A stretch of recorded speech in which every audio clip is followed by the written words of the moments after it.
조지 레녹스는 악명 높은 말도둑이었습니다.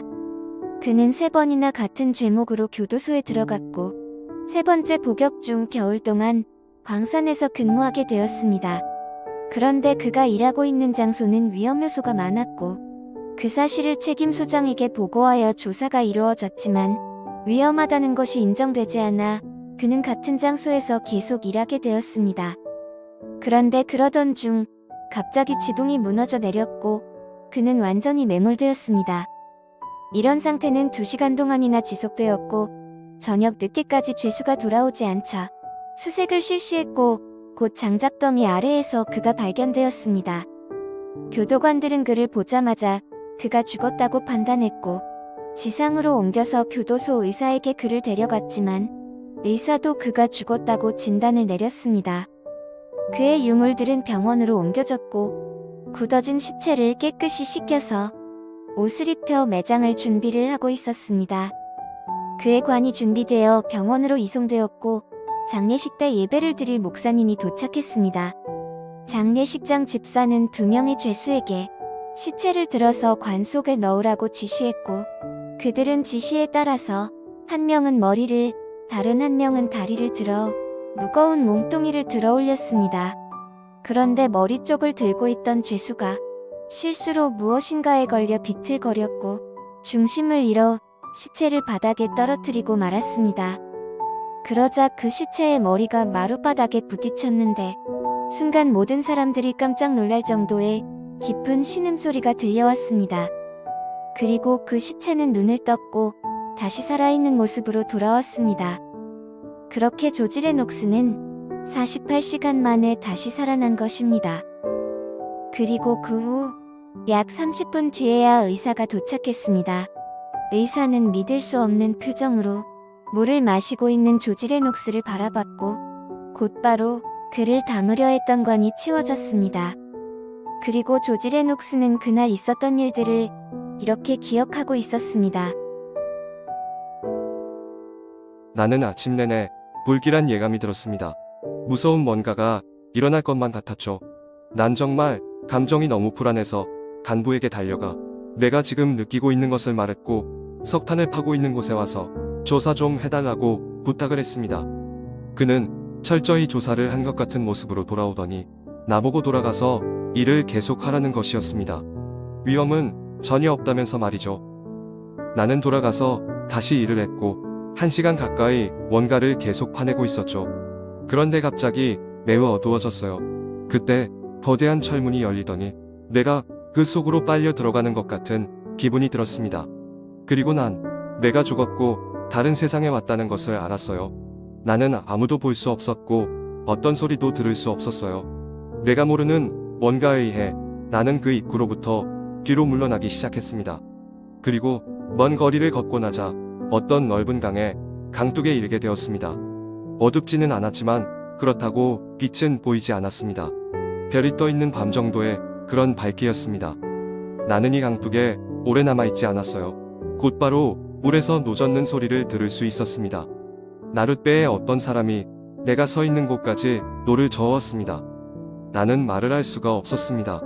그는 잠시 나를 쳐다보더니 날 위해 왔다고 얘기했습니다. 그리고 이 배에 타서 건너편으로 노를 저어 가게 될 거라고 말하는 것이었습니다. 나는 순종했습니다. 그리곤 아무런 말이 없는 상태가 계속되었어요. 나는 그에게 그가 누구이고 내가 지금 어디에 있는 것인지 묻고 싶었지만 내 혀가 입천장에 붙어져 있는 것 같았어요. 나는 단 한마디조차도 말할 수 없었습니다. 마침내 우리는 반대쪽 물가에 다다랐고 배에서 내렸는데 그 사람이 시야에서 사라지는 것이었습니다. 그리고 이윽고 나는 말로 표현하기가 정말 불가능한 어떤 존재를 만나게 되었습니다. 나는 단지 당신에게 그가 무시무시한 외모를 지니고 있다는 약간의 아이디어만 제시해 줄 수 있습니다. 그는 사람을 다소 닮기는 했지만 내가 봐왔던 인간들보다 훨씬 더 컸습니다. 그는 키가 최소 3m는 되어 보였고 그의 손에는 큰 창을 지니고 있었으며 그의 눈은 숯불처럼 빛나고 있었습니다.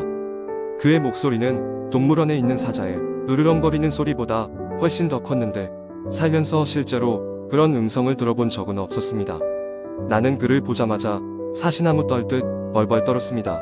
그는 마치 창으로 날 관통시키려는 것처럼 그것을 들어 올렸는데 갑자기 내 몸이 굳어졌습니다.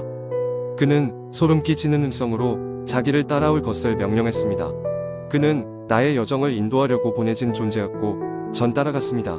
그 밖에 내가 할 수 있는 일은 없었습니다. 그리고 내 시야에 수직벽면이 보였는데 그곳에는 이렇게 적혀 있었습니다. 이곳은 지옥이다. 나를 안내했던 자는 지옥의 안내자였던 것입니다. 이 수직벽면에 이르자 거대한 문이 뒤로 확 열렸고 우리는 안으로 들어가게 되었습니다. 얼마 동안 우리는 찰흙 같은 어둠 속을 걸어갔습니다. 나는 그 안내자의 무거운 발걸음 소리를 들을 수 있었기에 그를 쫓을 수 있었고 계속 걸으면서 누군가가 죽어가는 듯한 신음소리를 내고 있는 것을 들을 수 있었습니다. 점점 더 걸을수록 그 신음소리들은 많아졌고 나는 또렷하게 물 좀 달라고 울부짖는 외침들을 들을 수 있었습니다. 그리고 또 다른 입구에 이르러 그곳을 통과하자 물 좀 달라고 외쳐대는 소리가 실제로 수백만 명이나 되는 것 같은 비명들이 들려왔습니다. 그 소리를 듣는 것이 무척이나 괴로웠지만 나는 그저 그 안내자를 따라가는 것 외엔 할 수 있는 것이 없었습니다.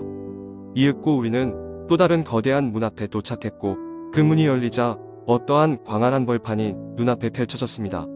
나는 잠시 그곳에 홀로 남겨졌는데 잠시 뒤 또 다른 안내자가 나에게 다가왔습니다. 그리고 그는 나의 영혼에 전율을 느끼게 하는 음성으로 말했습니다.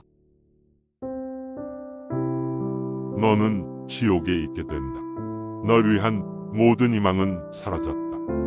너가 그 문을 통과하여 여기까지 왔을 때 너는 구원받지 못한 자들이 그들의 불타고 있는 혀를 식히기 위해 물을 달라고 부르짖는 신음소리와 날카로운 비명소리들을 들었을 것이다. 여기서 좀 더 가게 되면 불못으로 들어가는 문이 있다. 이것은 곧 너의 운명이 될 것이다. 너는 그 고통의 장소로 안내될 것이고 절대로 나올 수 없다. 거기에 들어간 자들에게 희망이란 없다. 너는 이 확 트인 벌판에 잠시 남겨지도록 허락을 받게 되었다. 여기서 너는 지옥에 떨어진 자들이 만약 구원을 얻었다면 어디로 가게 될지를 잠시 보게 될 것이다. 그가 말을 마치자 나는 홀로 남겨졌습니다. 그리고 내 몸에서 힘이 빠져나가기 시작했습니다. 지독한 무기력함이 나의 온 전신을 짓눌렀고 나의 다리는 나의 육체를 더 이상 지탱할 수 없었습니다. 극복하려 했지만 불가능하였고 점점 더 혼란 속으로 빠져들어갔습니다. 졸음이 날 제압했고 반쯤 잠이 든 채로 꿈 같은 것을 보게 되었습니다. 내가 있던 곳에서 훨씬 더 위인 아주 먼 거리에서 나는 성경에서 읽은 적이 있는 아름다운 도성을 보게 되었습니다.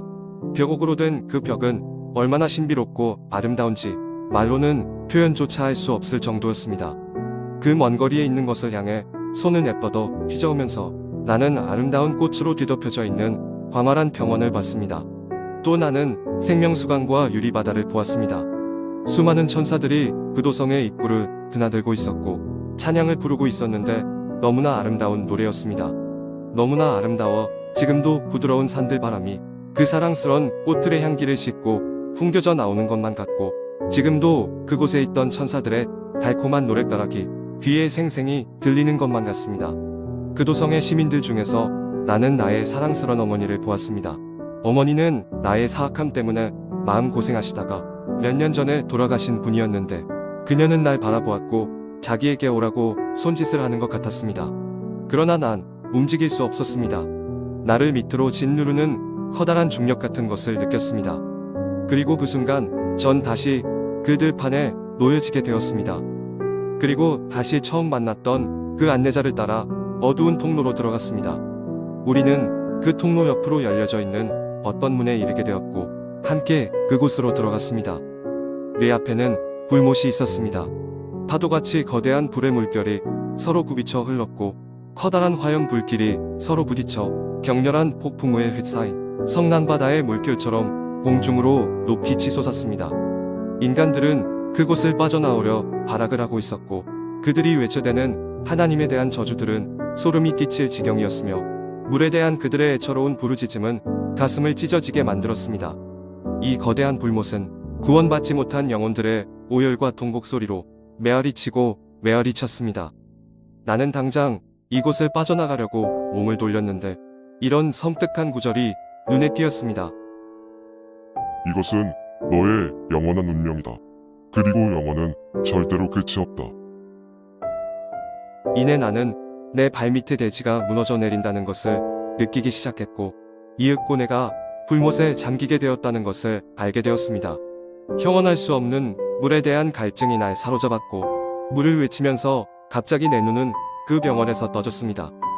나는 다행히 지옥에서 벗어났고 다시 살아난 것입니다. 하나님께서 한 번의 기회를 더 주신 것입니다. 나는 절대로 이런 나의 경험을 누구에게도 말할 수 없었습니다. 왜냐하면 간수가 날 정신이 나간 놈으로 취급하여 정신병원에 가둘 것 같았기 때문입니다. 난 이런 경험이 모두 지나가자 내가 살아있다는 것에 정말 크나큰 안도감을 느꼈습니다. 성경이 말했던 것처럼 천국은 있습니다. 지옥도 있습니다. 그리고 한 가지 확실한 건 나는 절대로 지옥에 가지 않을 것입니다.